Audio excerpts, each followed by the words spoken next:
Bali, sasabihin ko sa inyo ang kwento kung bakit ako tumaba ng ganito. Ayan, tumaba ako ng ganyan. Laki ng tiyan ko.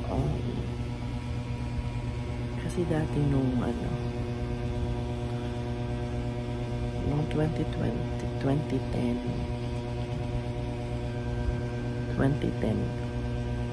graduate ako.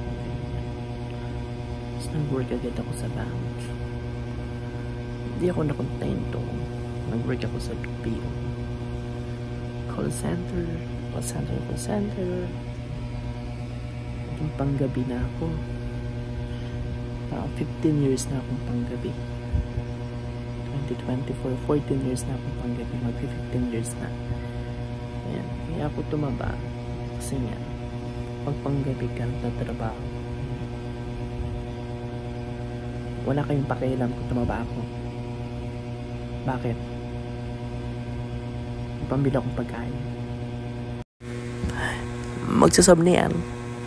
Magsasub na yan. Ayan na. Subscribe na.